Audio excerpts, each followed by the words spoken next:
Hey everybody, this is Devin Francis, also known as Leonard Melsner.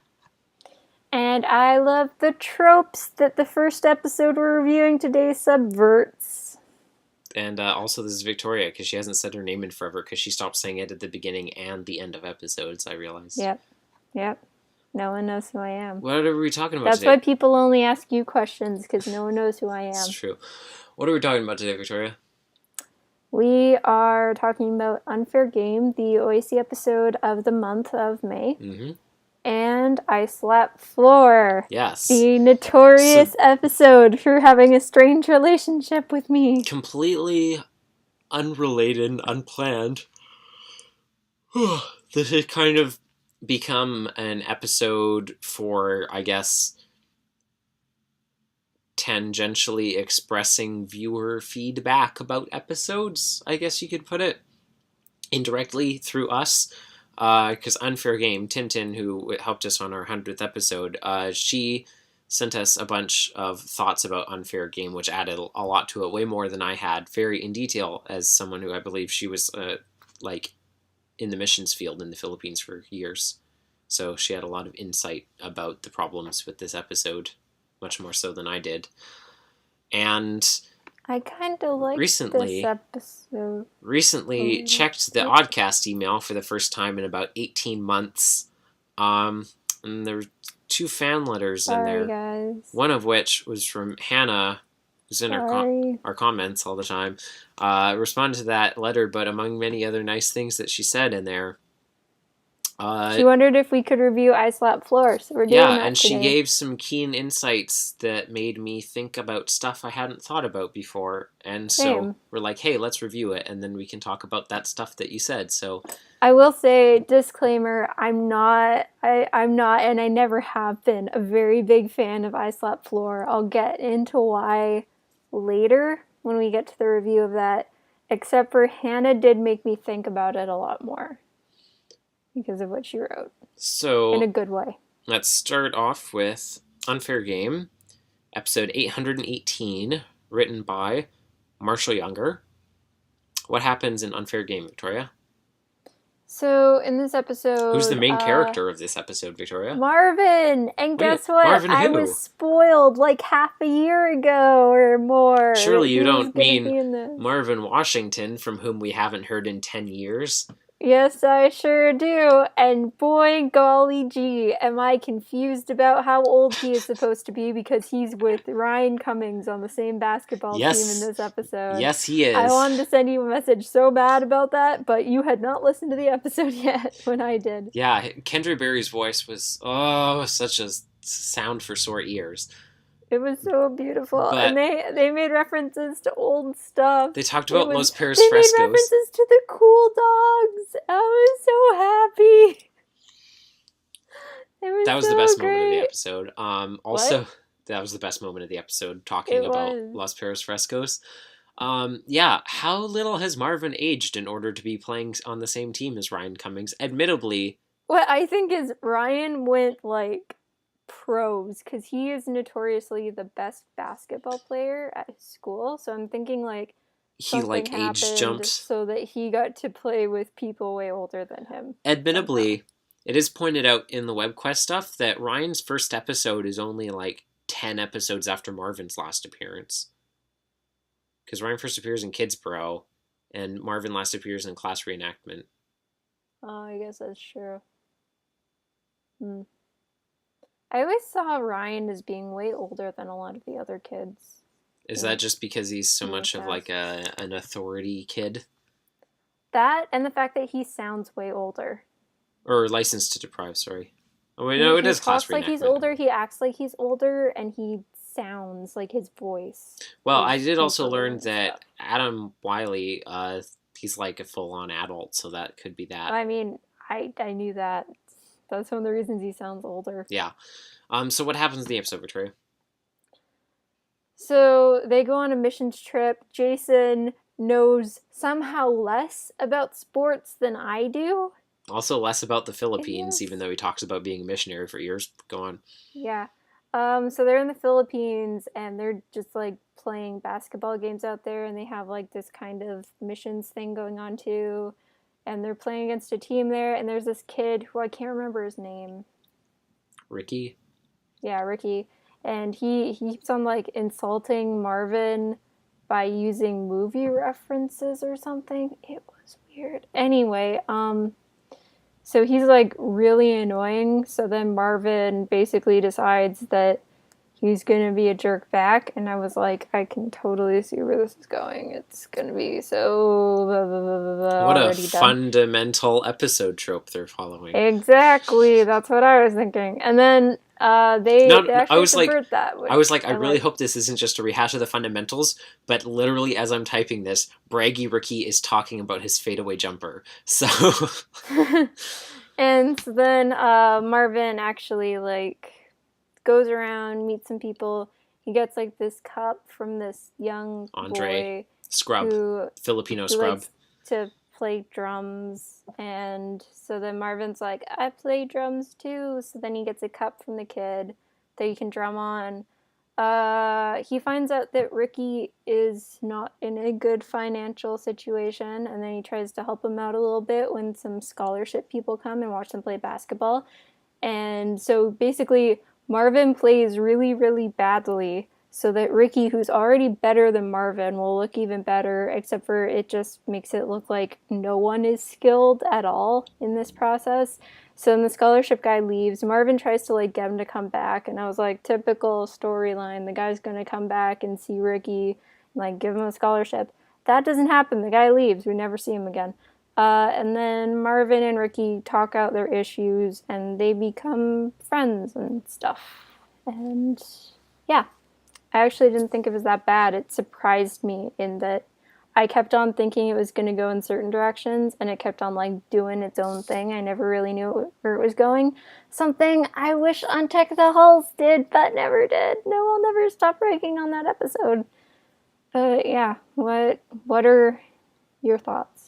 So at the top, so we're like, hey, Jason, he's coaching these basketball kids, and they're in the Philippines. At first I was like, is Marvin the assistant coach? That's what I thought. Nope, he's a player. Also, Jason comes this close to making a reference about what his age is, and then he, like, skirts at the last second. I'm like, And I was like, darn you, Odyssey. I liked when Jason told them that they had to get up. He's like, you can't just sleep until noon. And they're like, oh, I've heard of noon. I was like, mood. I like these kids. Yeah, and there's no explanation about where Marvin has been for the last decade, of course. I really wasn't expecting... I mean, why would there be? It's not like it's something we'd want to know at all. No. I wasn't expecting an episode where Marvin came back to also be set in the Philippines. I thought that was a surprising combination.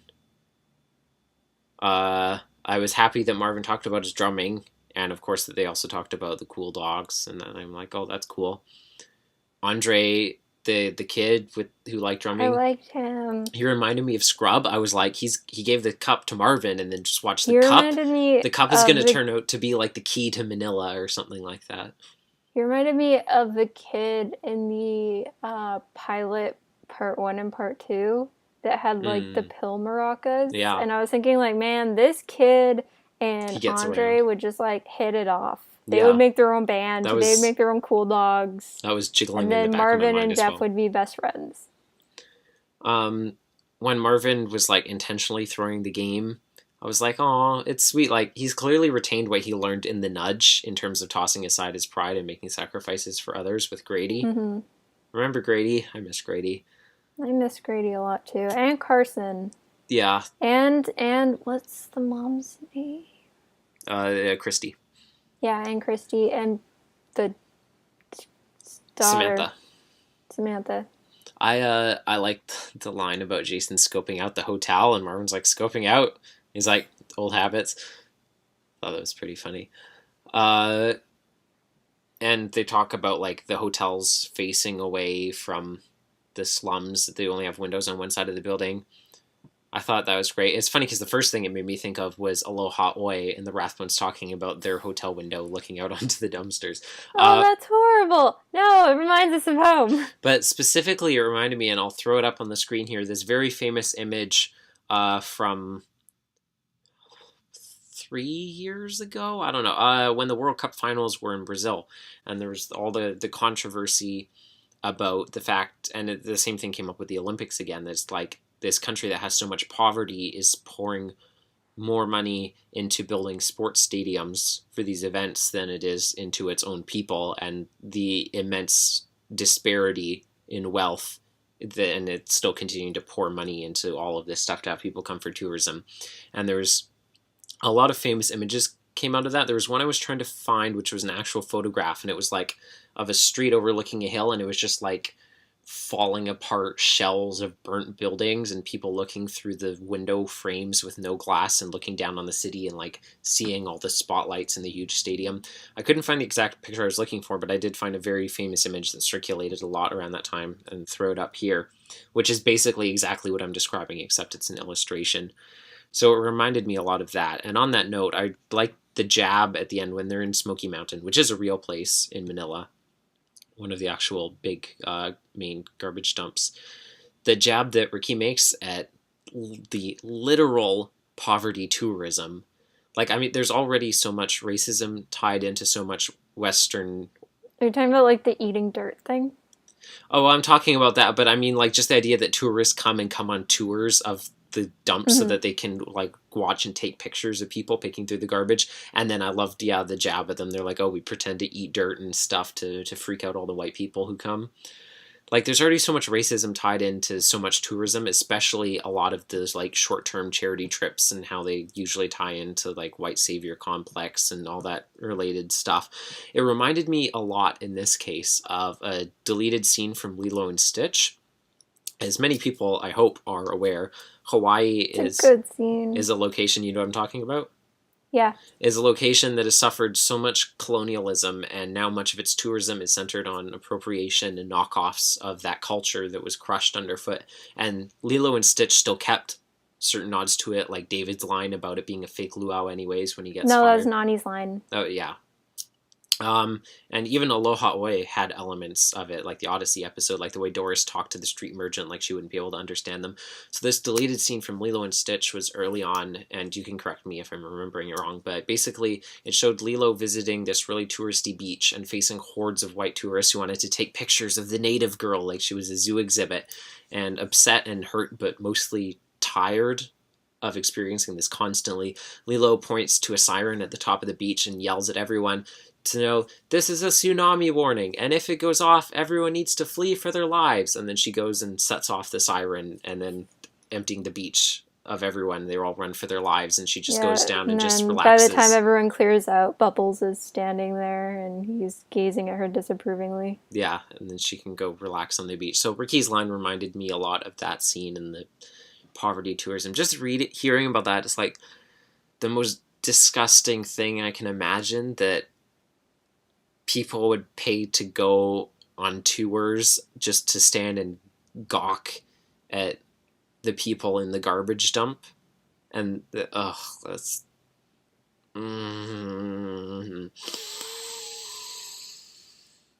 yeah. So on the subject of the Philippines, so Tintin gave us a bunch of good notes because she's knows a lot more about the country. And I mean, I have two friends here who both grew up in the Philippines. I've heard both of their testimonies, and what they've said about their experiences spiritually there absolutely corroborates what she's written here. So I'll read some parts from the notes that she sent us. Did she give you the go-ahead for that? Yeah, she sent it to us to ask if we could read stuff on the episode. Okay. So first off, note about accents, because she also says lots of linguistic stuff, and I don't know a lot about this stuff specifically, so this was nice to know. The Filipino accents are accurate enough, I suppose, even though none of the actors are in fact Filipino. The actor who plays Ricky is ethnically Korean. The actor who plays Dasig is ethnically Japanese. The actor who plays Andres appears to be ethnically Korean, but I can't tell 100%. The pronunciation of F as P and TH as a T or a D is accurate and fairly consistent throughout the episode. So even though none of the actors were Filipino, they did a pretty consistent job at emulating that accent, which is good.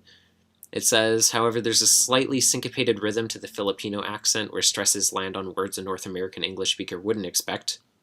For example, my cousin has a movie player, which is especially difficult to reproduce effectively, and there are times when the VAs don't quite pull it off. Talks about some of the weird insults that Ricky gives to Marvin, like trash talk that seems like it wouldn't make sense, like allusions he makes that seem to be culturally weird for him. Although I would assume that given they talked about earlier how he watched so many American sports movies, I assumed that that's where he would get the insults from. Phrases like winner, chicken dinner, who's lifting from the movies that he's watched so much. Yeah, all that stuff. The majority of the stuff he said was pulled from movies. So I feel like he might not have actually completely understood everything he said. He was just kind of saying it for the sake of saying it, kind of like you do when you're a little kid and stuff with certain things. Just repeating it, yeah. Mm-hmm. Okay, so onto the spiritual and the Filipino aspects of it. I realize we only catch the end of Jason's speech, but from what the little we do hear, it sounds like a very generic, minimally impactful God is love message, which really did strike me when I was listening to the episode. As Jason gave it, I was like, I expected something a lot more insightful from Jason. I mean, I guess this is just a very cursory, like, first day, like, oh, here, let me give you introductory gospel, like, 100, or even lower than that. I can't exactly remember verbatim what he said. It was pretty basic. And as he talks about in this address, as she says, he says, oh yeah, I've had years of missions experience working in cultures all around the world. And yet you just gave this message that was so incredibly lackluster and bore no understanding of the culture that they have in the relation to Christianity and how that message should go to them. Then it was just super generic.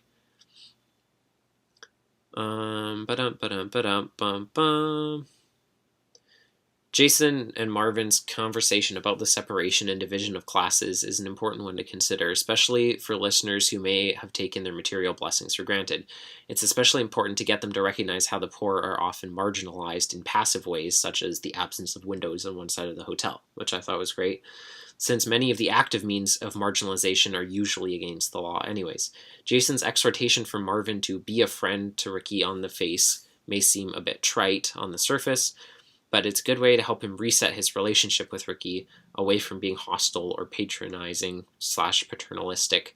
Start treating him as an equal instead with respect and compassion. I did like that focus because obviously you don't want to be patronizing to someone when you're trying to help them. And when you're coming from a first world country to a developing country like that, it can be very easy to seem like you are being patronizing, oh, I'm John Smith coming and I'm going to help you, you savage, with all of your poverty and problems that you don't have the means for. And so I'm glad that you could see how Marvin was intentionally trying to avoid that in the way that he, he brought all of the bottles from the hotel to Ricky, but he was clearly trying to play it off in a friendly manner to be I want to help you, but I also get that, I don't want to make this oh, look at me, I'm being so charitable and helping you out right here kind of thing. I have so many guests today. Yeah, apparently. You should put a sign on your door. I should. Or maybe need an on-air light. Or maybe people should knock before they come into your room. They do knock. They open the door anyway. Mm. They knock and then they open the door. Yep. Hey, it's, as the Bible says. Knock and the door shall be open, and but I think the other person is supposed to be the one who knocks. The other person knocks, and one person knocks. One person opened the door. Yeah, I can't. As the Bible says, knock and then open the door anyways. That's how you get into heaven. Marvin uses very vague words to describe his purpose for being there to Ricky. When Ricky's like, "Why did you guys come anyways?" He talks about hope. It provides hope, but the way he describes it isn't any different, she wrote, than what a Mormon or Iglesia de Ni Cristo or Jehovah's Witness or any other cult member could say.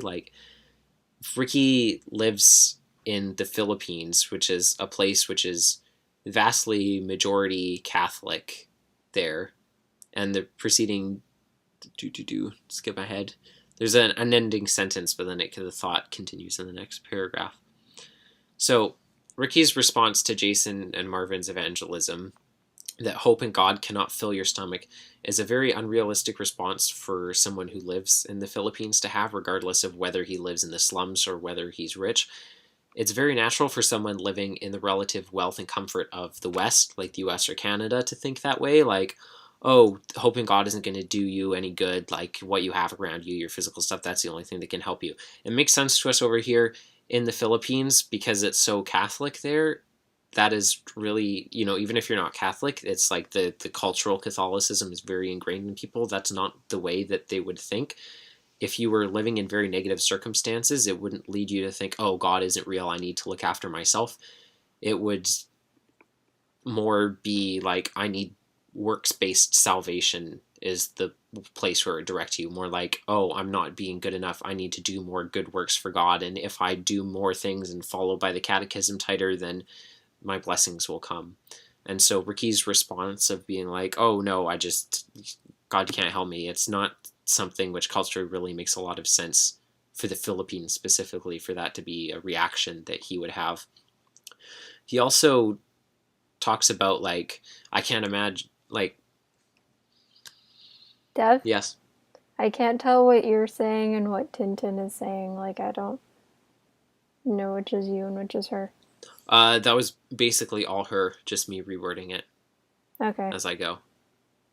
But it's also stuff that I can corroborate the fact that the heavily Catholic influence in the Philippines leads to a lot of people, even if they're not like Christian going to church and stuff, there's this heavy societal idea that like works-based salvation is what's going on, that in order... Isn't that what Puritans were like? Yeah, it's like, if I want to be rich or healthy or have a good life, then I need to do good things, and then by doing good things, that is how I will be blessed.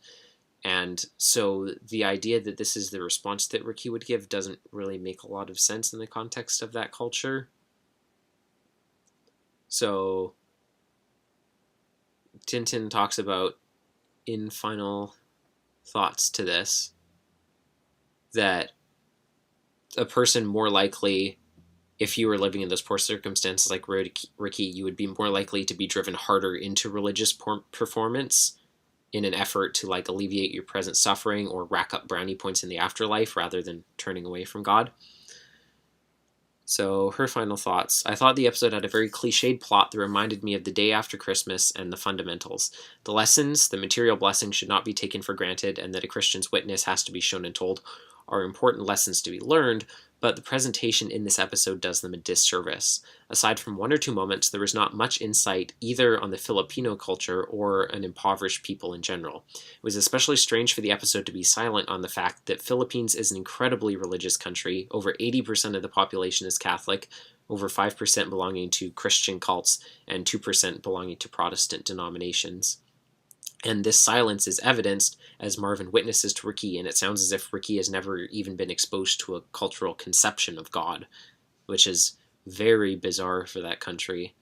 There was a huge missed opportunity to target one of the main struggles with sharing the gospel with Filipinos, which is that works-based salvation is ingrained in much of the belief systems there, and thus they see salvation as something you have to earn rather than something you receive freely, and that there was too much English speaking overall, she said, and there's over 170 languages in the Philippines, so there should have been a little bit more Tagalog or any of those other languages put in there. And she said, if I rewrite the episode, the main thing I would do is to change Marvin's and Ricky's motivations. Specifically, I would substitute Marvin's evangelistic underpreparedness with an evangelistic overpreparedness with regard to trying to do things by the book, as opposed to just sharing God's love lovingly and naturally. And then particularize Ricky's religious background into something with a sacrament-centric Catholicism instead of a Jesus-centric Catholicism, and tie that into his desire to impress the national coach, so that it's like, oh, I need to do good and be all these things, and then I'll be blessed by the coach recognizing me and giving me this scholarship. When that doesn't work, starting to learn about, oh, how does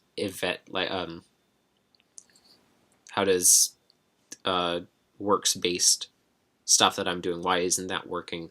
What does the Bible actually say about this stuff? And then Marvin's learning, the lesson that he learns and the lesson that Ricky learned would parallel each other naturally well. It would fit together better culturally, and it would be more profound. Those are the suggestions that she gave. Excellent way to have rewritten the episode that would have made a lot more sense. So I didn't mean to just read so much of that, given that I didn't write it, but very well put and very insightful and very good suggestions on how things would be better put together. And I wanted to share that because it was much more insightful than the stuff that I had previously come up with it. Although some of those things in my mind were things in my mind before I read it, but it was put together very well. So can I just say that if like those changes to the episode did happen, I actually think that would have been a better episode. It absolutely would have been a much better episode. And they haven't had a episodes like that before, so it would have been. I mean, this episode is unique, but that one would have been way better.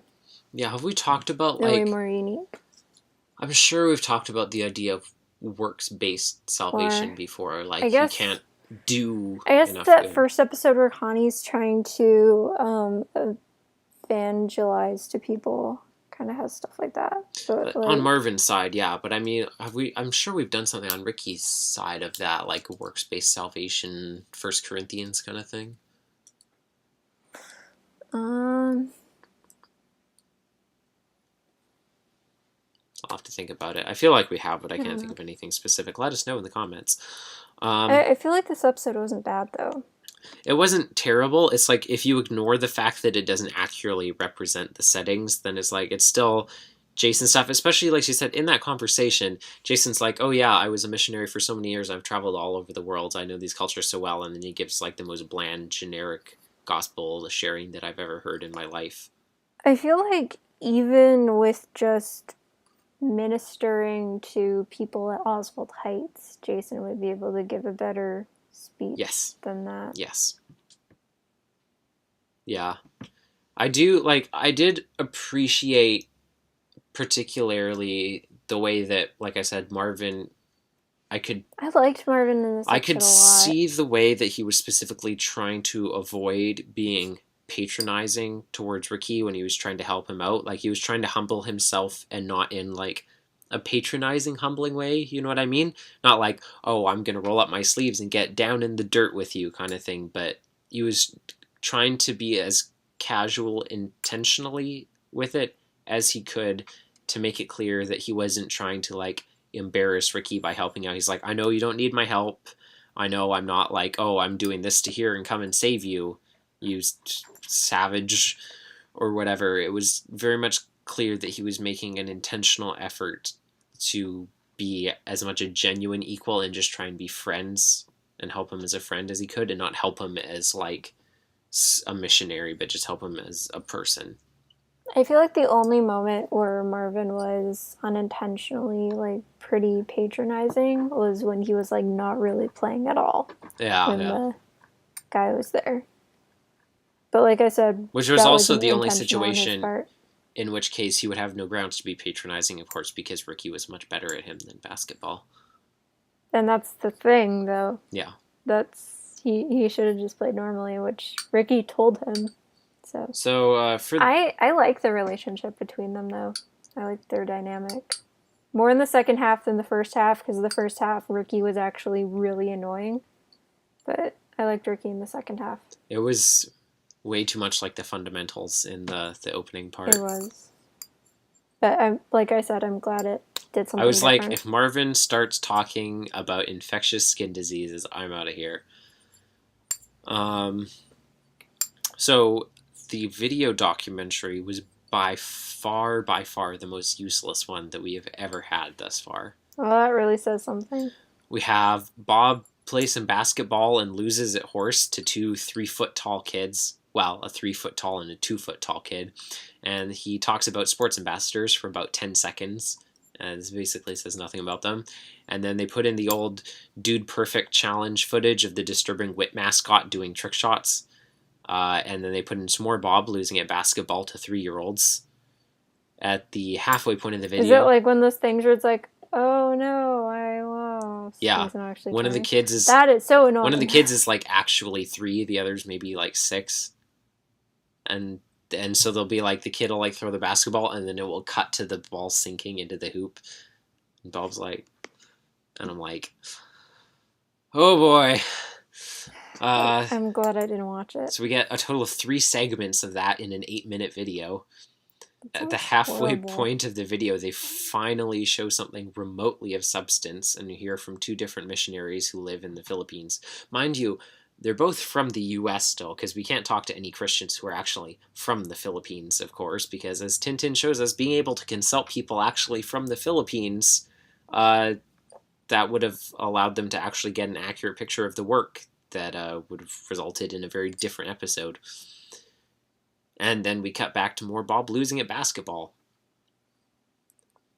So, yeah. They talk a little That bit, sounds obviously, horrible. in the web quest. They talk more about sports ambassadors. But, overall, there isn't a whole lot of stuff there. They did share where the funds were going for this month, so it's usually, I like to share those when they share them with us. So, May's club funds gave $5,000 to sports ambassadors in the Philippines, at least 2,000 of which will go to study Bibles in various local languages for the pastors there. And that's about the long and short of it.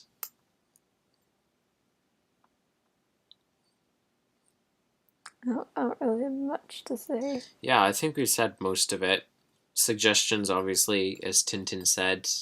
I didn't really like Jason in this episode. I feel like Jason would have been so much better in Tintin's version of the episode. Yeah. Because Jason actually would have been able to play wit in that version. Yeah, Jason was pretty useless here. He was more than useless. He was actually kind of a little bit annoying, I would go as far to say. Yeah. Yeah, didn't really care for Jason here. I mean, we had Marvin back. I wish we had Marvin back for He was really great. a different episode. I wish he needs to be more episodes. I wish they'd also explained anything about why he's here and hasn't been here forever. That'd be nice. Maybe he's like living in a secret room with Lester or something like that. I guess so. Yeah, he's still in Ernie McAllister's house, probably. He's living in Lester's secret room, along with Bart Rathbone, Doris Rathbone, Rodney Rathbone, Margaret Faye, Maud, Bernard, Blackguard. Riley. By Blackguard, I mean Edwin, Shakespeare. And Blackguard, too. Why not? Sure. The little computer robot version of him. Yeah. Richard. Did you say Richard? I didn't say Richard, no. Jay Wellington. So, yeah, if we could make, it wasn't the worst episode. Like, if you take away the fact that it inaccurately portrays the cultural connotations of Christianity in the Philippines, if you just set it in generic poverty land, which I guess is how they were writing the Philippines in this story, which is a huge portion of the problem. If they'd actually written it to the Philippines specifically as if it was a real country with real people like it is, then that would have solved a lot of the problems. If you think, it's just written for generic poverty land or generic huge wealth disparity land, I guess, it's not super terrible. Jason's speech, was still bad. You could have gone a lot more interesting routes with the way that Marvin was trying to share his faith. I did get ideas of the nudge in there, like I said, of Marvin being like, oh, this guy is so annoying and I just hate him, and then realizing like, oh, maybe he has problems and maybe I should help him and perform some self-sacrifice that God is telling me to do. Like to be you a friend said to with him. the nudge, and Marvin actually, I feel like Marvin was so mature in this episode, and it really shows like how much he's matured. I mean, since after he's a been point, away. he was mature. I mean, I just really, really liked him in this episode. I'm not just saying that because I missed him. Like, I did miss him, but I also really liked him in this episode. I like seeing my baby boy all grown up. Yeah. It's nice to have Kendra Barry back. So that's about it. What's your rating, Victoria, for Unfair Game? I want to give it a high rating, but I feel like people will judge me for the cultural inaccuracies. Inaccuracies? Yeah, that too. What are you gonna rate it? I'm gonna give it 3.2 out of 5. I'm gonna give it 3.7 out of 5. I liked it. All right. Cool. Cool. So now let's turn over to a review inspired by a different Oddcast listener and hear what feedback they had to give about that episode as we talk about I Slap Floor. There's like a fan tribute episode, yeah, but it's only you and me. That's what I said at the top of this video. Yeah, I Slap Floor is obviously the perfect episode for us to pick to have reviewed in May. Of course. When else would we do it? July. So let's turn over to that right now. Hey everybody, we're back now to talk about I Slap Floor. Are you ready to get controversial, kids? Aye, aye, Captain! Episode 440, written by Marshall Younger, Victoria. What happens in I Slap Floor? Okay, so in this episode, it opens with David and Mandy just coming back from vacation. They were gone for a little bit. So they run into Bernard at Wits End, and they're just, like, asking him what happened while they were gone. And then he tells them this crazy story where Eugene leaves Katrina for Connie. Richard Maxwell's back in town with, like, this really weird cologne that's making people act crazy. Wood is giving bad advice. Tom sells the Timothy Center. Bart sells the Electric Palace and buys the Timothy Center to turn it into a space camp that people can, like, go to for free. Edwin marries Margaret, who is now, like, wearing a veil in his presence. I can't say that with a straight face. And she's, like, totally against women in positions of power or anything. And Edwin becomes, like, this weird comedy guy. Who's interested in food comedy and wants to put on shows like Food humor. He becomes a fan of I Love Lucy. And Willy Wonka! Not to be confused with Willy Wonka's. What? Wonky Willis. What else? I feel like I'm missing someone. Nothing happens to Bernard, and Harlow. nothing happens Did you mention Harlow? No, I didn't mention Harlow. That was it. Harlow becomes the world's best detective, which Richard really should have thought through because he figures things out really quickly. Which, in fairness, there's a whole point made about the fact that we have no idea about Richard ever coming in contact with Harlow. Harlow explains how Richard came into contact with everyone else, and he says, "And we all know I've never been this lucid and conducive before." So he never actually mentions coming into contact with Richard prior to that meeting. I don't know. And then, at the end of the story... and then they have this meeting, and everyone can see that other people are acting crazy, but no one realizes that they themselves are acting crazy. It's like real life. And, yeah, pretty much. And then Harlow and Bernard... figure out that it's Richard who did all this with his weird smelling cologne. It, like, messed up their brains. And Richard's like, "Oh, you caught me. What a great Axe commercial Richard is this would have been. Richard becomes mayor instead of Margaret Faye. It sounds like a bad fanfic, but I guess that's the point. And so then Richard, like, I don't even know how he, like, takes off his Mission Impossible mask. And then he keeps on laughing in his Richard voice while speaking in his Blackguard voice. Yeah, he becomes a ventriloquist for himself while he's talking. It turns out he's Blackguard, and has always been Blackguard. Yeah, he's always been Blackguard. Make sense of that, viewers, listeners. I don't care. And then Mandy and David are just like... I think this is about the point where Bernard realizes that he really should have told this story to someone else, because Mandy and David are like, oh yeah, Blackguard, I think I've heard of that guy before. And I'm imagining this is the point where Bernard's like, I've already told this story to them, so I can't tell it to someone else because they can talk about it together and they'll both collectively realize, like, by talking to each other, that this is not what happened, like, right away as I'm telling the story. And he messed it up on his first try, and then he's like, well, gotta end it. I slap floors, the code word kids, and he runs out before Wit can catch him. And Wit can descramble codes in his head like nothing. He figured that out so quickly. Or at the least, he was able to think, oh yeah, that makes sense. Those are roughly the letters that would be because it's literally April Fool's Day today. I mean, they never clarify if it's April Fool's Day that day. Well, obviously it is, because otherwise it wouldn't make sense.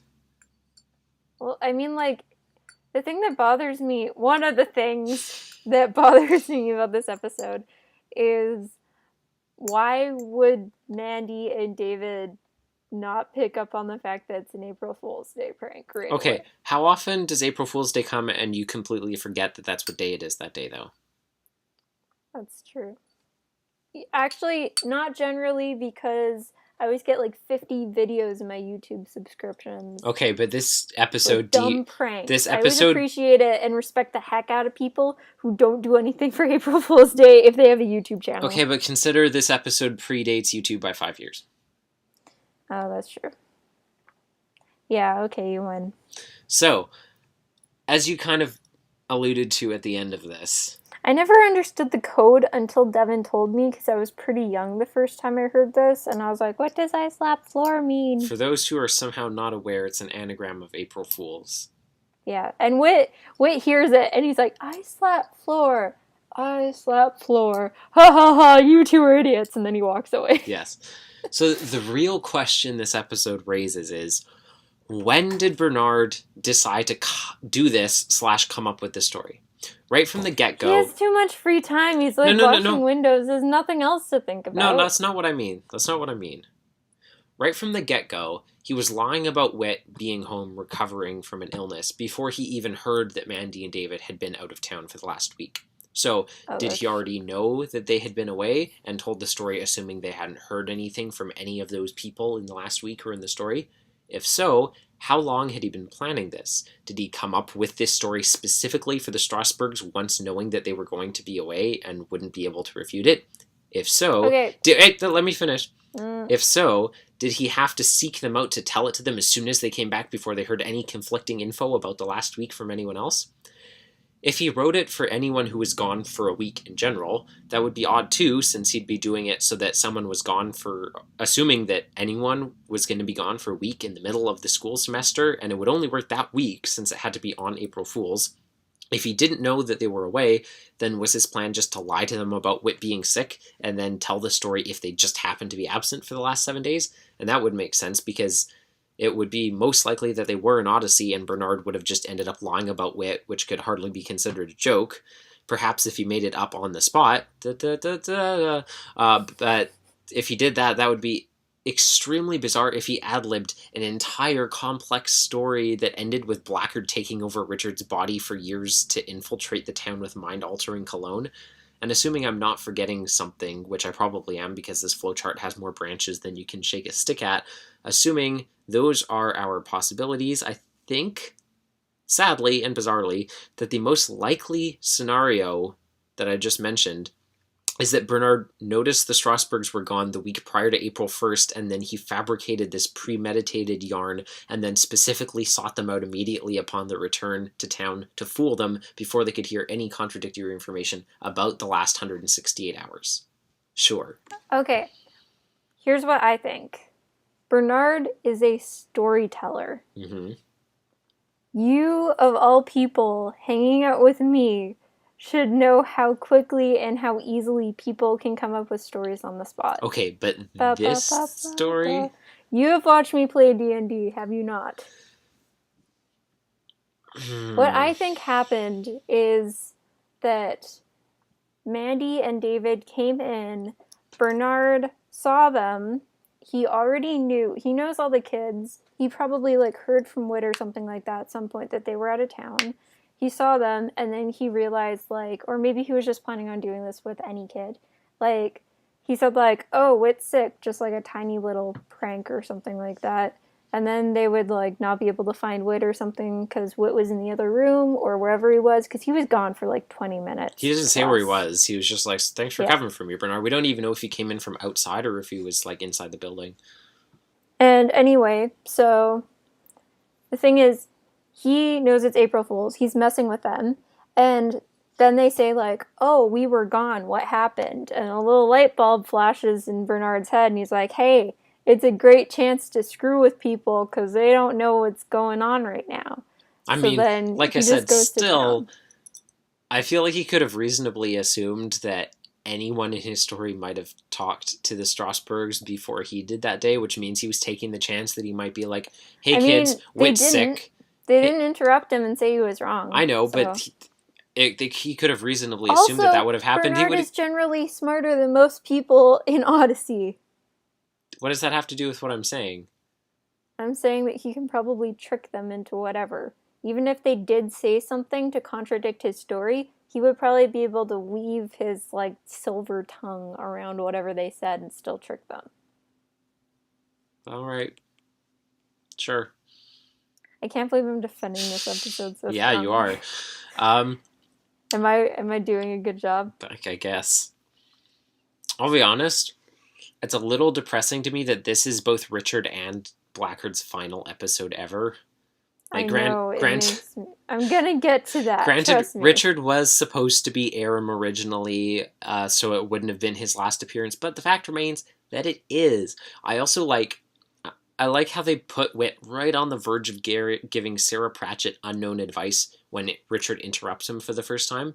And then when he finally gets to finish his sentence afterwards, and he gives his bizarre advice, we assume it's the same thing he was going to say before he was interrupted, and that throws off our ability to isolate the causative factor as being Richard.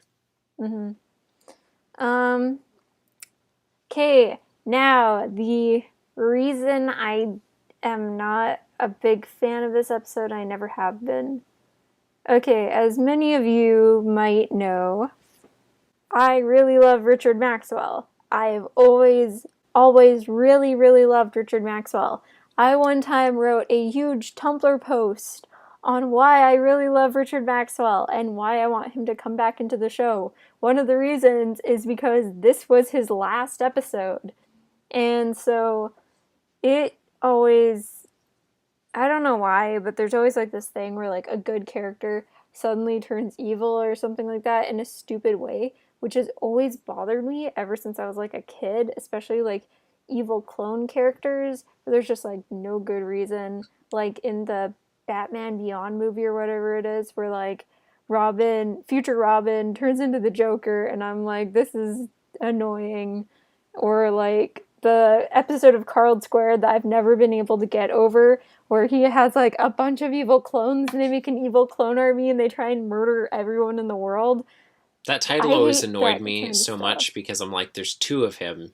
It's not multiplied. There's two of him. It should be two Carl, not Carl squared. It's Carl times two, not Carl times Carl. I want you to write a letter to the people who wrote that show, and that's all it says. People do this all the time with all sorts of things. Though. There's two things, and they're like, it's x squared. I'm like, no, it's that times two, not that times itself. That's not how exponents work. Go on. Send a letter to the people who wrote the show. All it says, that's not how exponents work.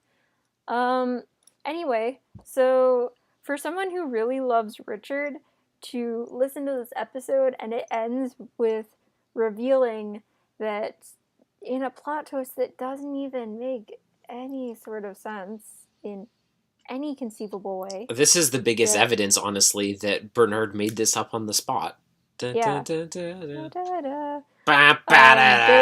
Richard and Blackguard are the same person, and it also, like, this episode... Well, I mean, that doesn't make sense just for the fact that he says that Richard has always been Blackguard, when obviously they've been in the same room a billion times. I know.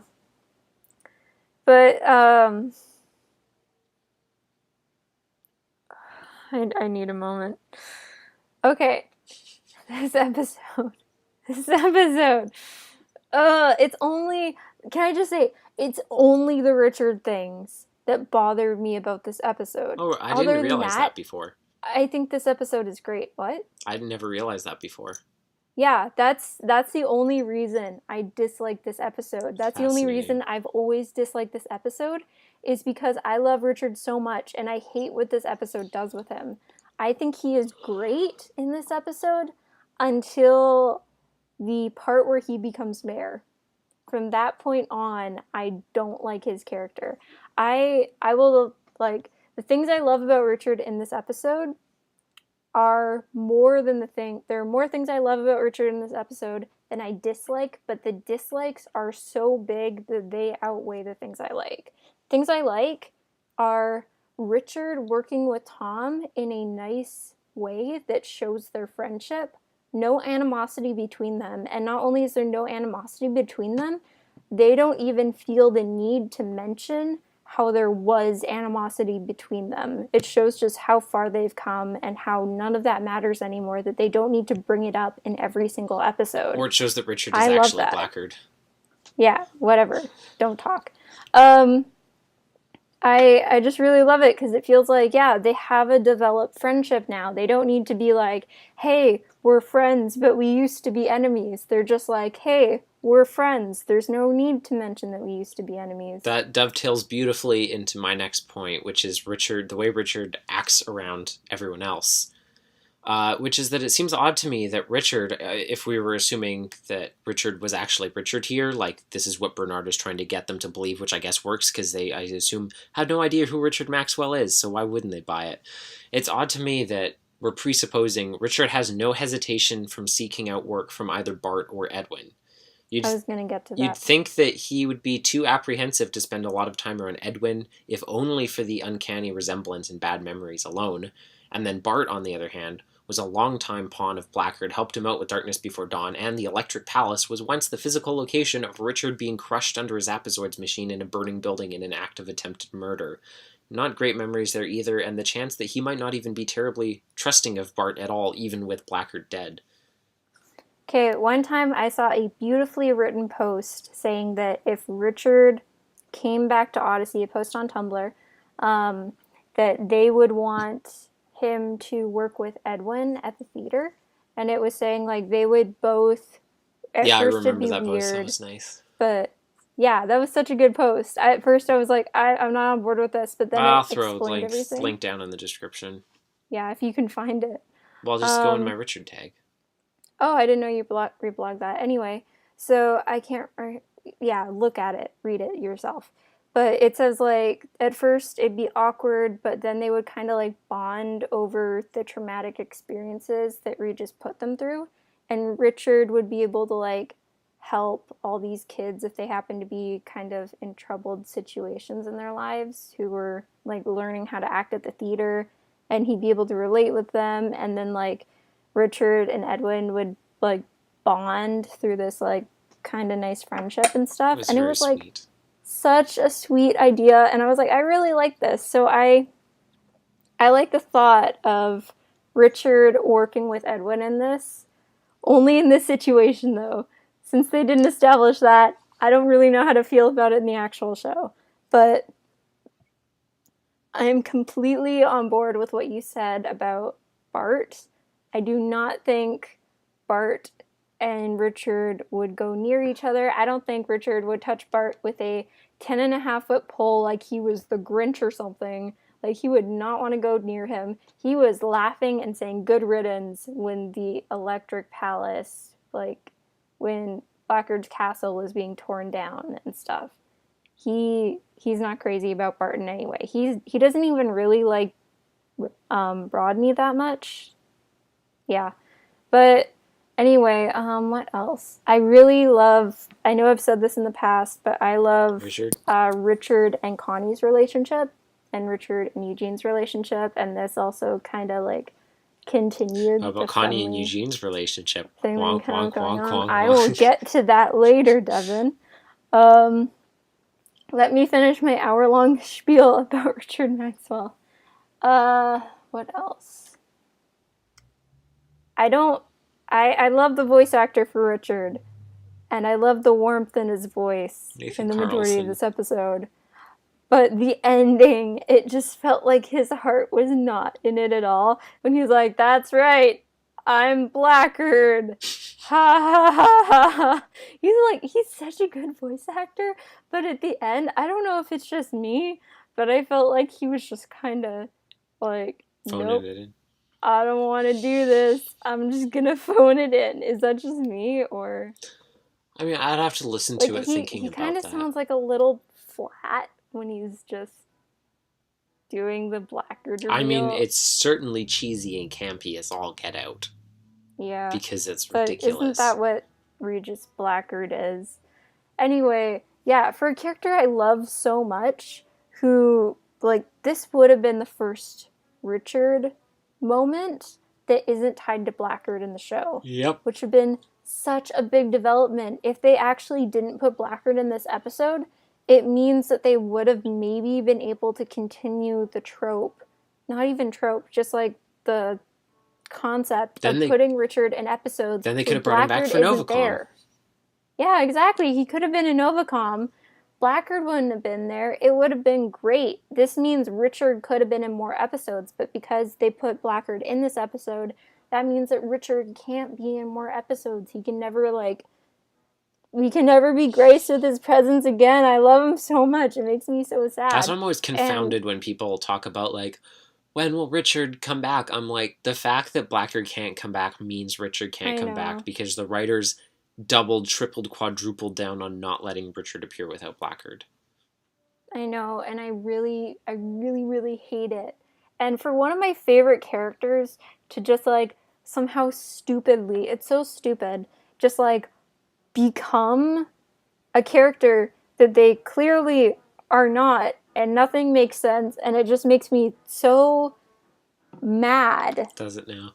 That I can't even put it properly into words. It makes me feel actually, sick listening to that reveal. I actually feel, so disgusted. Almost like you're smelling an incredibly strong odor or parfum of some sort.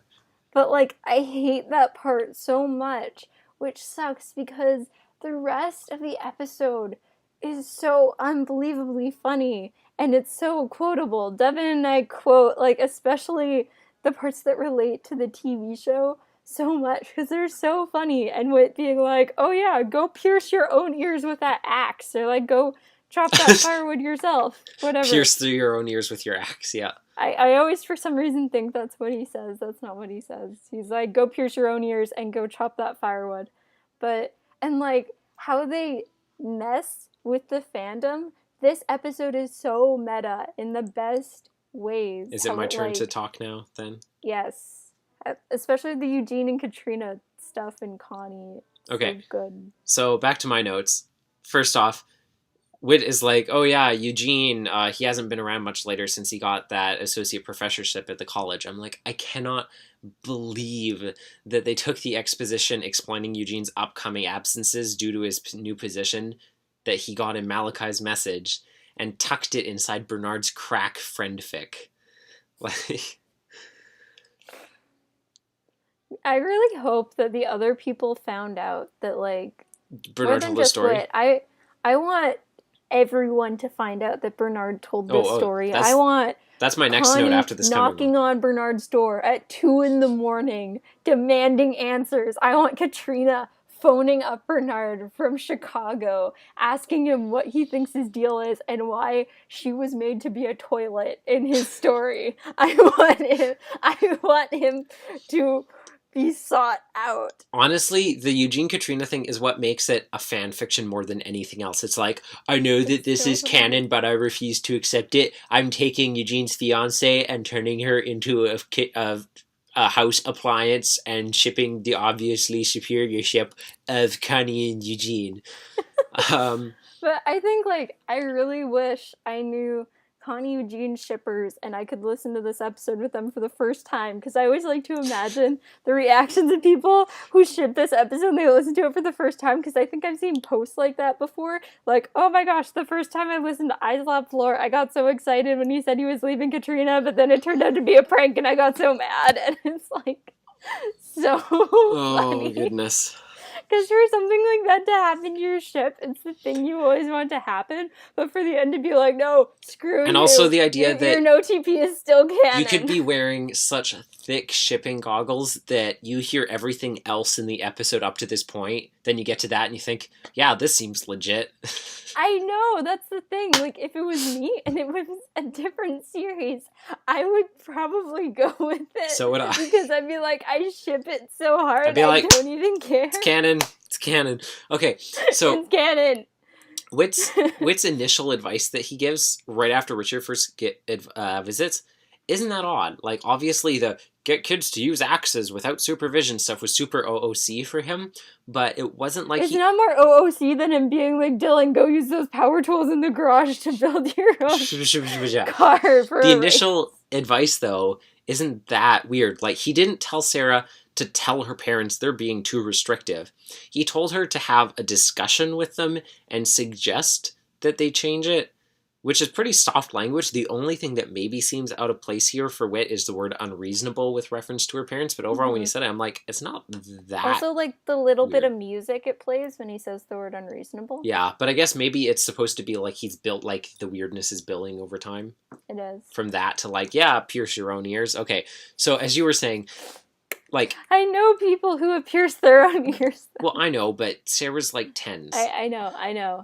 So, I led into this thinking about Bart as a character. I'm like, this is one of the most developmental / sympathy moments Bart gets as a character, besides, like, the other woman and stuff like that. No, the thing is one of the things that bothers me about this episode, there's like a whole list, is that this is arguably like in my top 10 favorite Bart moments, and it's not even canon, maybe? It's like, which I don't like. One of the most sympathetic things Bart ever gets as a character, it's not real. I'm like, Bernard, you utter troll. He's casting such serious shade with the way he's portraying some of his friends and acquaintances. When you think about the fact that he made all of this up, like, his idea of the most incredulous, ridiculous, unbelievable things to happen in town are Edwin loosening up, Bart being generous, Harlow being intelligent. Ouch.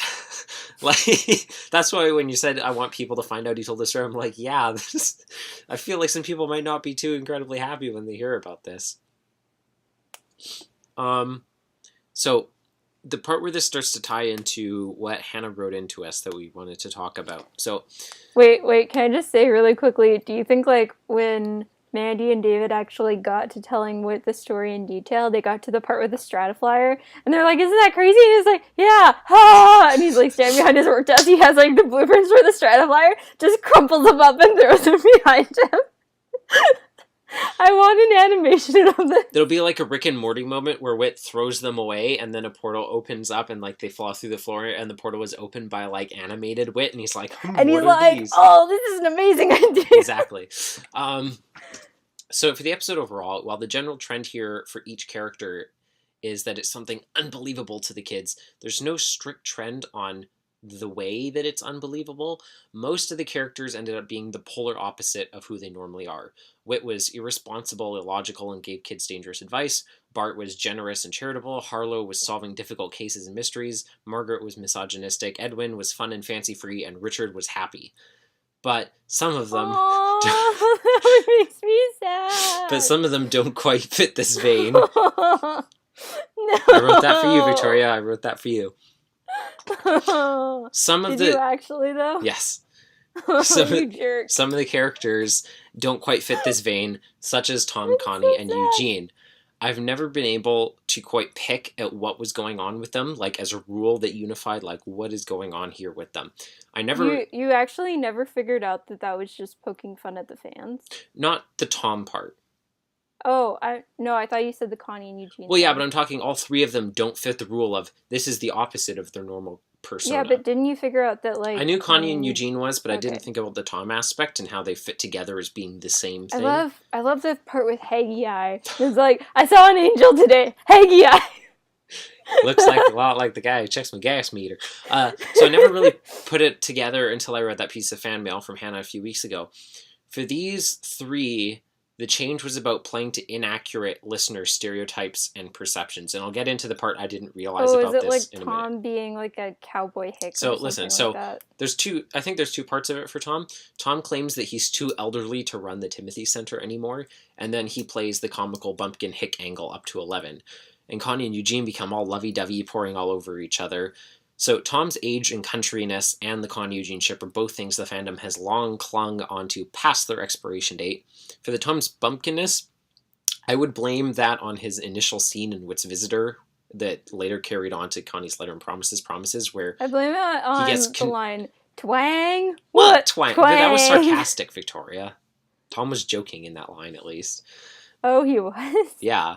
That's why he says Alright. it the way he does, and Wit's like, Oh, Tom. okay. That's why Wit's like, Tom. I he's never like, realized twang. sarcastic. What twang? What twang? So I blame, the scene where, like, he's confused about Wit reading Robert Louis Stevenson on the reason that people think that about Tom. And then Live at the 25 also poked fun, of course, at the fandom's ideas surrounding Tom's age, with the whole Tom will be almost 200 years old. What about 25 years. the one with Pilgrim's Progress? What about it? Like, his reaction's like, oh, where was it dead? Where was it dead? No offense, but you get... Oh, for the bumpkin. I thought you meant for his age. No. Okay, I see what you mean there, yeah. The Connie Eugene thing speaks for itself, I think.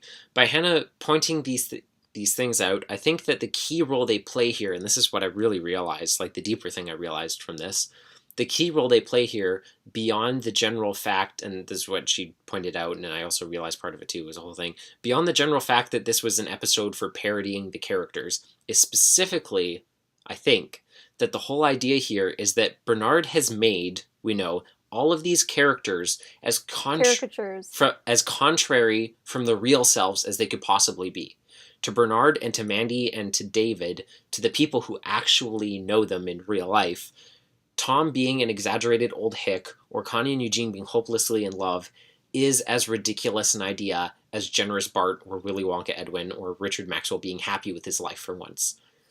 I really... Why are you so mean? So I like this interpretation because it depicts Marshall Younger as really casting some shade on the fandom's misconceptions.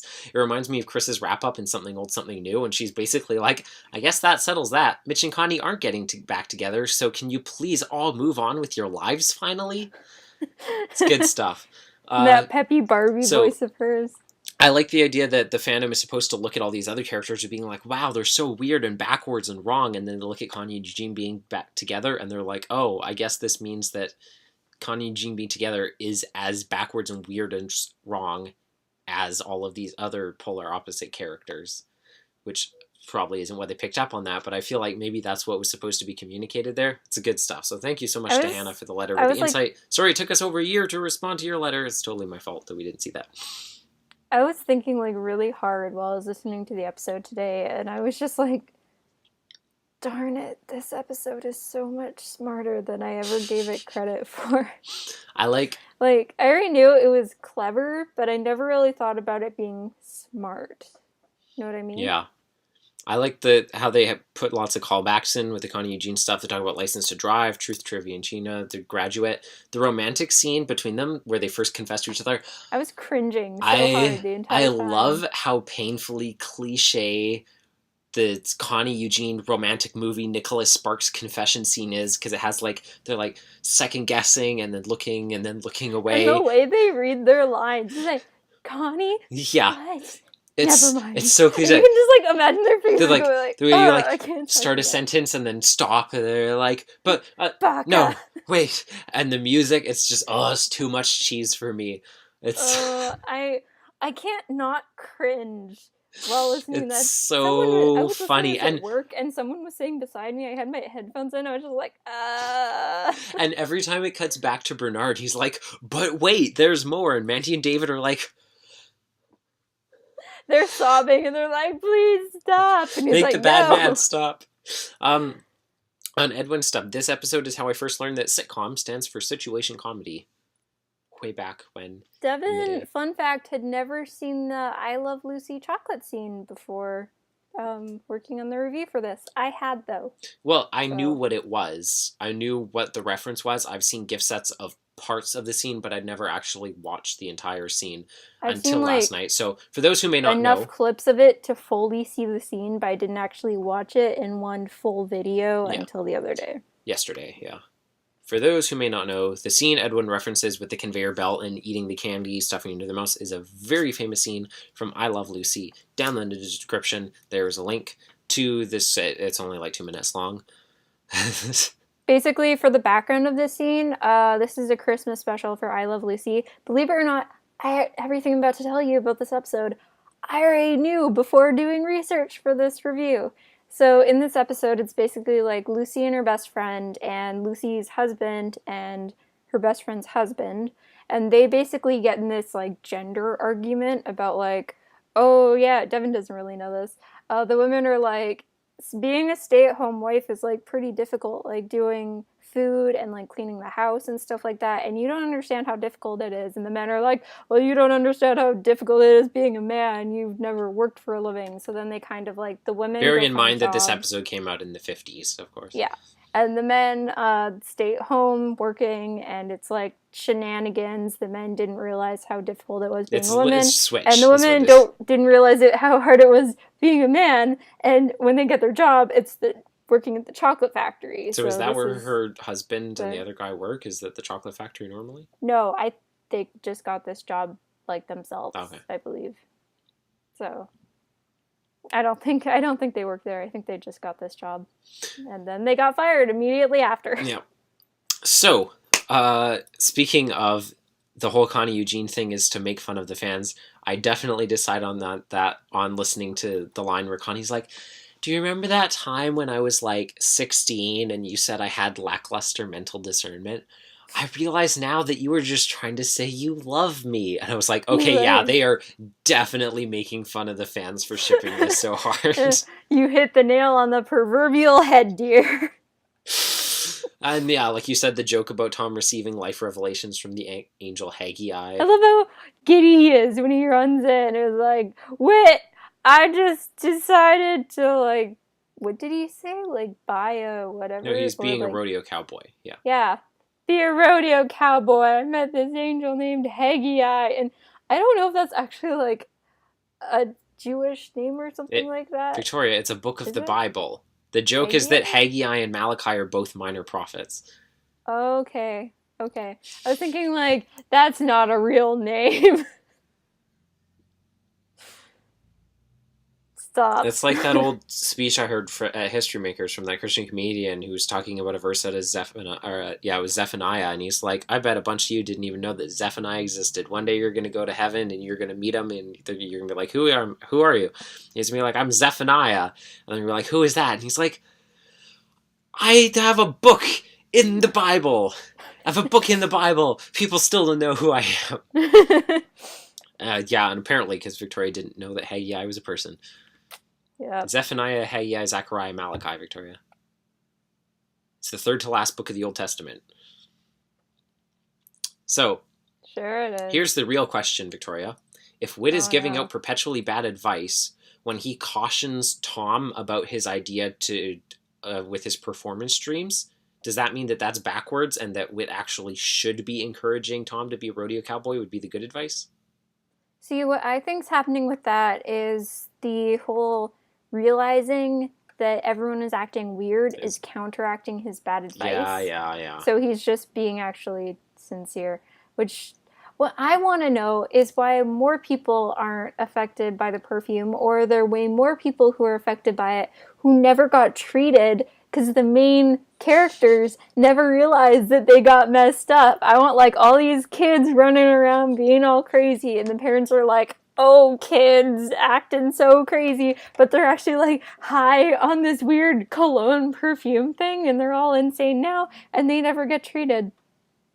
So it's like, you know what it's like? Because like, imagine they carry the smell on them, because sometimes you, like, Pick up if the a cologne off is, someone, yeah. yeah, you pick it up. Especially if, like, that person accidentally brushes against you or, like, bumps into you or It's something like like glitter. that. Yeah.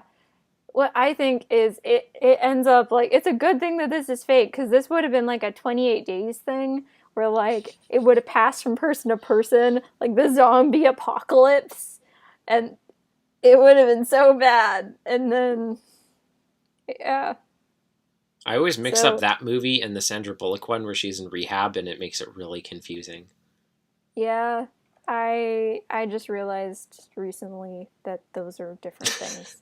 I was really confused the first time I heard sometime about 28 Days, and they're like, it's zombies. I was Me like, I was too. like, I don't remember zombies in that movie. See, I didn't watch. Did you watch the Sandra Bullock movie in LFI? Yeah. See, I can't. I remember I watched one about drug rehabilitation, but I don't think it was the same as yours, because I don't remember Oh yeah, Sandra it must have Bullock been in being in planning. Anyways, so we come to Edwin and Margaret. Well, Margaret doesn't ever appear in the episode because she doesn't want to speak. You know, it's not her place to speak, of course.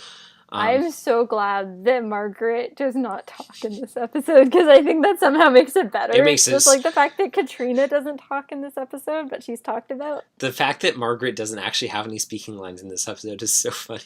So, like, the moment when I was young and I was first listening to this episode, the moment before I first heard the creepy giggle laugh that Edwin makes when he reads Margaret's line about having a few kids with Edwin was the last time that I knew peace in my entire life. And since then... I love how straight-faced you said that. Thank you.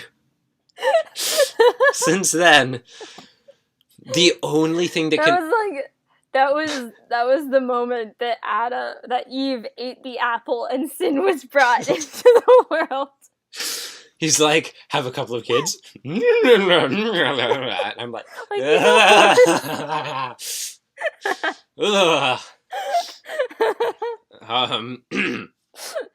the only thing that can almost redeem from that moment, as you mentioned earlier, is the utter hilarity of the line about Margaret wearing a veil over her head in Edwin's presence. It's like they played that joke up so well. It's like they made her entire character, and this was the payoff albums later.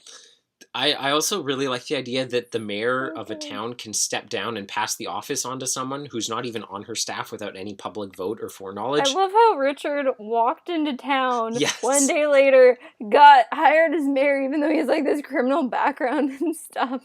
And like, it's this huge news thing, but, like, doesn't even know. At the end, when they have their press conference, he's like, Eugene doesn't know, because I guess he's been spending time with Connie. Snogging on Connie. So, you would think that he would know something like this. I don't know.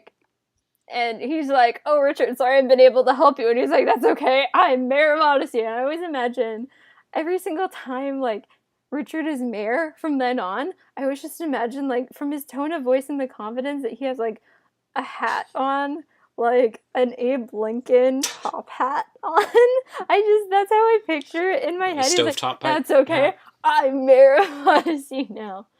And can you imagine Blackguard, Richard, Morphosis, love child, whatever, with, like, a top hat, and he already has, like, the cane and the monocle or whatever. It just looked even stupider. So we come to the final meeting where everyone's together. As you pointed out, of course, we've mentioned it time and time again on this podcast, but the Strataflyer joke, still absolutely hilarious. Sickest burn. Carlo's really funny in this episode. I love that the Strataflyer made it onto the cover of the current art for 34. Throw it up here. Coming back to earlier and my queries about what led Bernard to telling this story, I have to wonder if he meant to stop it here. Because, I mean, the story only ends because Whit shows up and also because the kids point out a plot hole. So it's like, or Bernard's like... What was the plot hole again?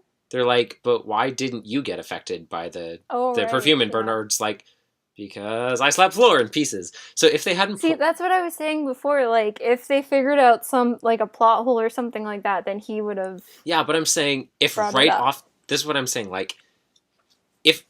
On the one hand, if they hadn't pointed out this flaw in the tale, would he have kept going? Where was the story going to go from there at this point if they hadn't said anything? But also... Man, I hope he would become, like, a used car salesman with a crocodile in his yard, and then he'd steal the Imagination Yeah. Station. And this is the prequel to the Odyssey series, and Connie somehow tragically like dies in Eugene's Of course. arms, and that's why she's not in the TV Of show. course. But on the other hand, And because of the serum, all the population of kids are wiped out of Odyssey, so they have to like import new families with new kids, and that's where Dylan comes from. yeah. That's why that new girl moves in the second episode to Odyssey. It all makes sense, Devin. Do you hate how this makes more sense than the actual TV show does? Yes. So if Mandy and David had caught Bernard from the get-go, when he's like, oh yeah, Wit's out sick, he's recovering, and they're like, Wit isn't out sick, we just heard he was out getting supplies or whatever, would Bernard have just been like, the hashtag JK I slap floor and ollied out the front window then? Yeah. That's because that's not a prank. That's not an April Fool's Day joke, that's just Bernard lying to some kids. I know. So that's why I'm curious about it. Eugene's line about there's no sense in a long, drawn-out, seemingly never-to-end engagement. Savage. I'm just... When I heard that, I was trying to imagine like people listening to that on the radio for the first time and being like, this!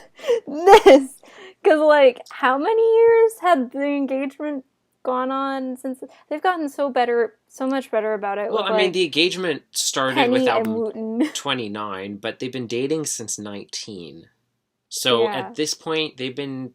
Katrina first showed up I 6 don't years know ago. if I'd say they've been dating since 19. Well, they never really yeah, dated. the point is, until they got Katrina engaged. first showed up 6 years ago. At this point. That's a long time. Yeah. Best line of the episode, hands down. What are you accusing me of? I don't know. What I are you don't know, guilty what are you of? guilty of? Classic line. It's so good. You can tear that from my cold, dead hands. Nothing I in was this thinking episode like, tops that. I want to use this line in something so badly. It's so funny. It's funny, Victoria, just before we start recording this, we were talking about like the age-old age in Odyssey and the passage of time question. In this episode, Richard says, it took you 12 years to figure me out.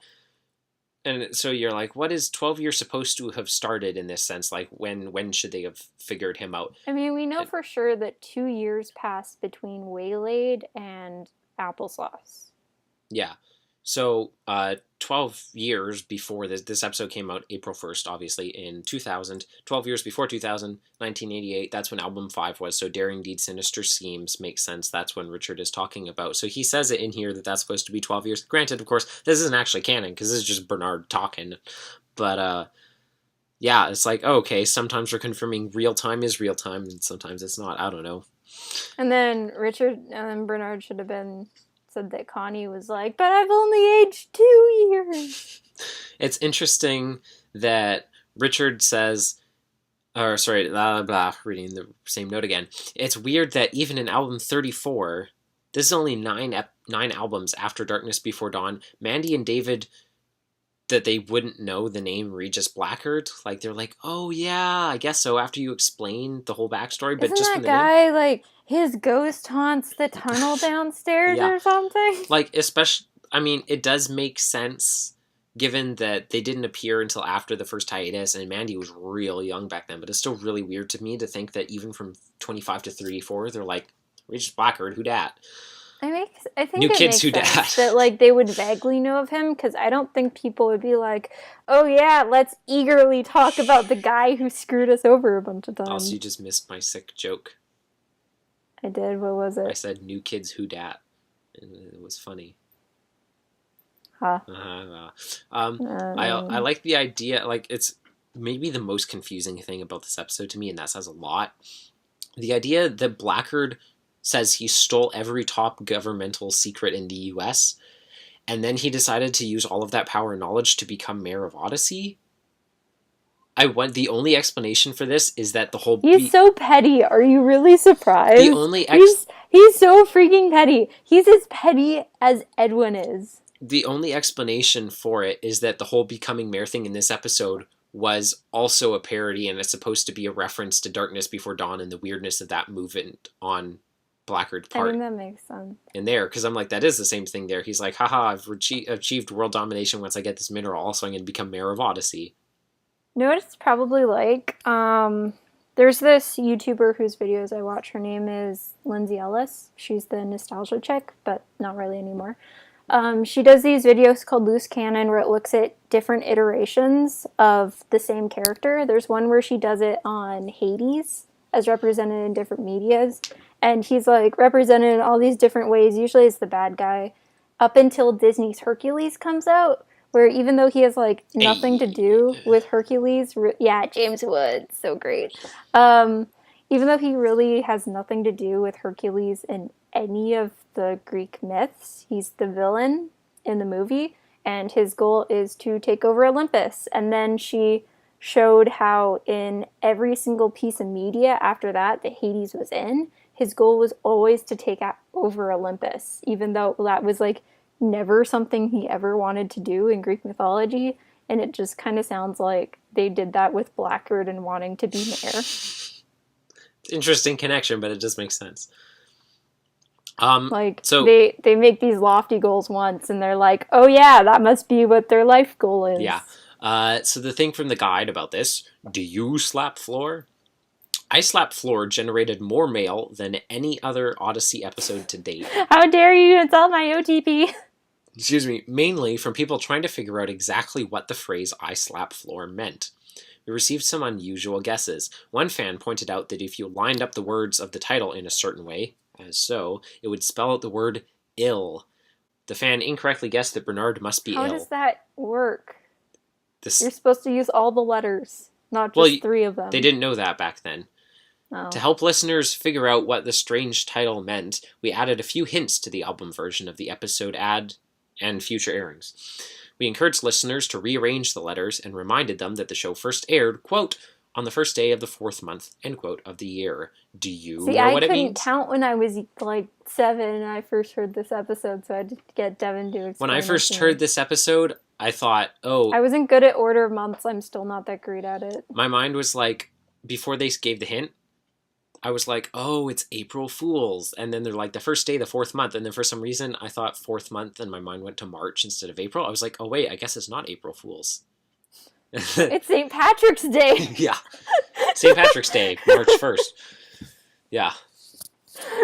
Then Bernard, what a great St. Patrick's Day episode. Bernard pinches Mandy and David, jumps out the window. I like to think he like crashes through the glass out the window like Angel style. That's what I was picturing. Yeah. Goodbye, you don't blow. Yeah. So, I Slap Floor.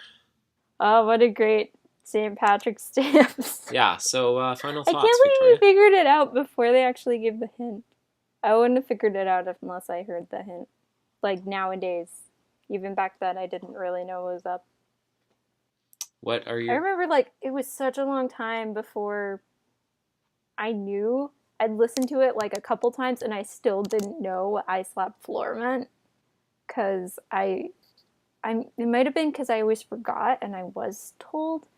But I remember, like, I had to get Mom to explain it to me for some reason. Even because you explained it to her. I guess it's because I apparently had amnesia, and I needed people to keep on telling me what it was. Probably I just explained it poorly.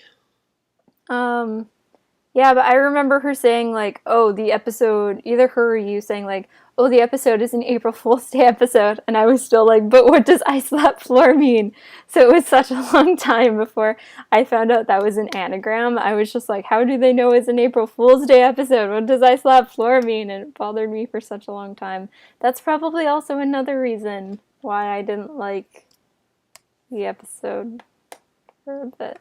I have such conflicting feelings for this episode. I don't even know what rating to give it. I think I'll give it... I don't want to give it 50%, but I always teeter-totter back and forth on hating this episode or not. You have a red-black vacillation for it? Sure. I don't want to say you go first because the last 2 things we reviewed, I made you go first. Yep. So, I feel like I have to. I want to give it a more negative than positive review, but there's so many good things about this episode. But Richard's character just bothers me so much in the latter half of it. I don't know what to give it. Can I just not give it you have to give it a mark. Those are the rules. Okay.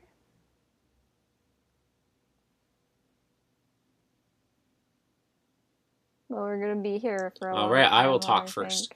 Okay. This episode is not the weirdest episode of Adventures in Odyssey, but I feel like the other episodes in Album 34 are weirder than this It's one. not the weirdest... Except for Fletcher's Rebellion. It's not the weirdest episode, but it is the weirdest episode in a good way. That's weird in a good way. It is hilarious in the way that it depicts things so bizarrely and parody-like. There's the things that are just polar opposite of what they normally are. There's the ones that are making fun of the listeners for the ways that they play up fandom stereotypes, like Tom and Kanye and Eugene.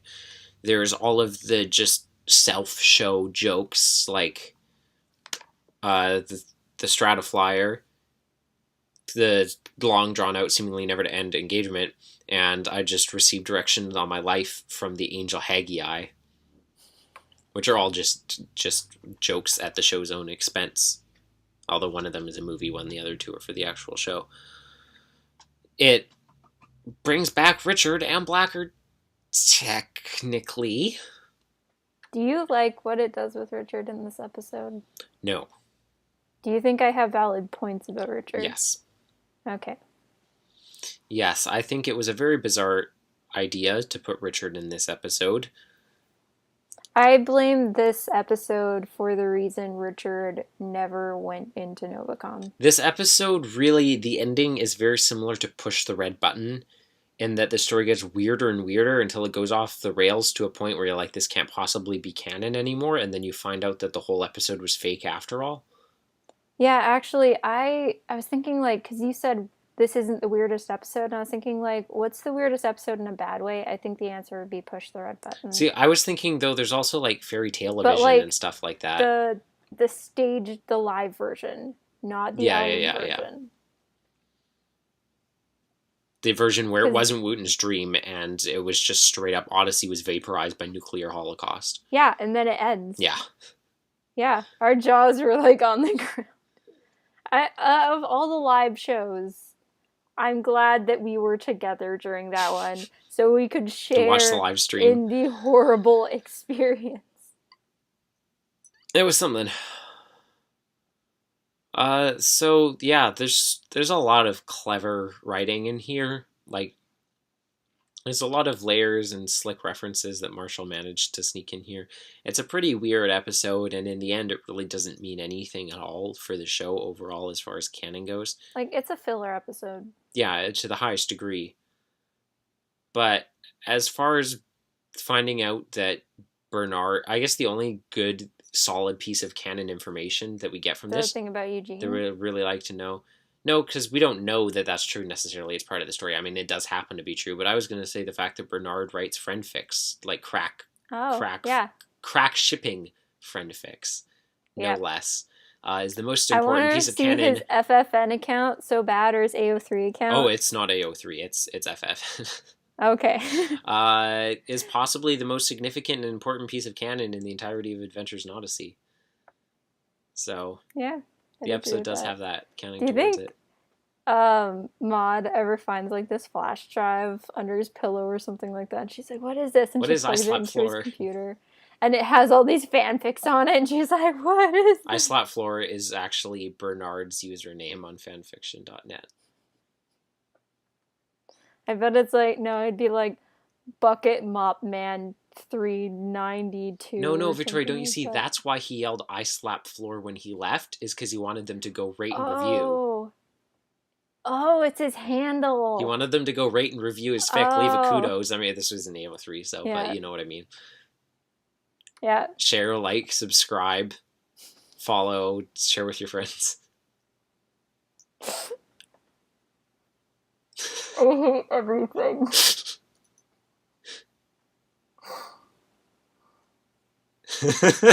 So, I feel like through this podcast, we, just the two of us, have ruined Odyssey. We have made Bernard a fan fiction writer. Whit a mob boss. Whit and Jason watch soap operas in all their free time. Canon. What else have we done?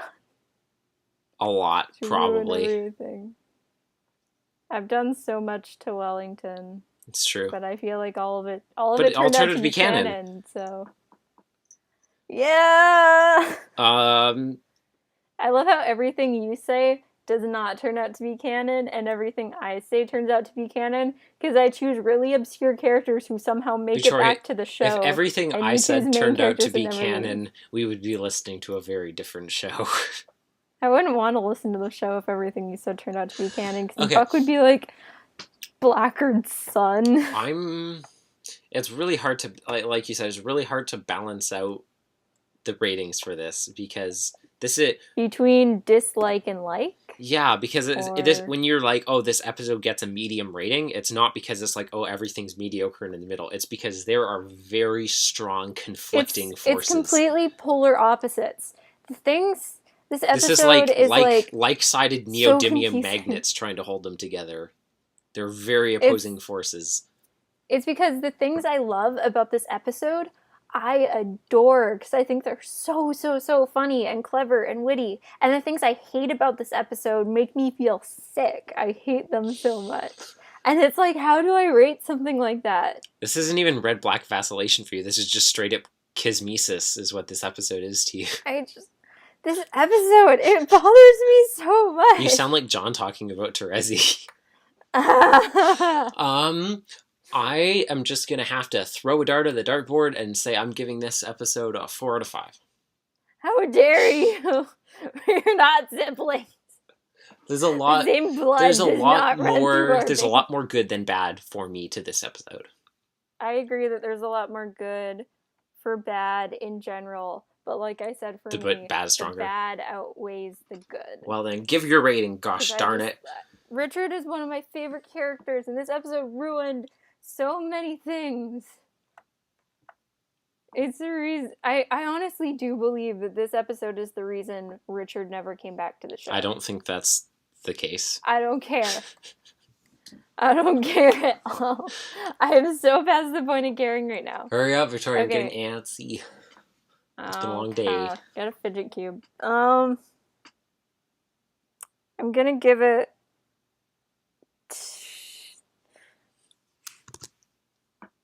Part of me wants to say 2.5 out of 5, but part of me wants to make it lower than that, and another part wants me to not make it lower than You have that. 5 seconds to decide. 2.45 out of 5. 2.5 I feel like it it is. should be higher than that. 2.5 it is, because that's what that rounds to. Darn it. I feel like it should be higher, but I don't want to make it higher. Okay, so that's what we have. We are finally done talking about I Slap Floor. I'm glad that we reviewed it, honestly. I'm glad we finally did I it. feel like Thank you, I Anna. got so much out of my system, yet there's so much more I could have gotten out of my system. I could rant about this episode for so long, but the thing is, the things I feel about this episode, I can't put into words. Save it for your therapy sessions, Victoria.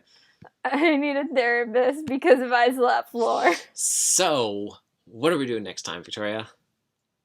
My brain is goo. It's perfect because we were just talking about this. Speaking of push the red button, Live shows. yeah, we've alluded. I'm gonna have a lot to say about Push the Red Button. We've alluded to this episode idea for quite a while. Basically every single episode of the Oddcast now and then. Every Talk about single live episode shows. now and then, yes. Every couple episodes we talk about a live show in some way. Yeah, so we've alluded for a long time about doing an episode that examines the way that live shows are different than the regular broadcast episodes in the way that they're written and the humor that they use and why and which is better and all that, blah, blah, blah, blah. So it's been a while since we've done a generic discussion episode.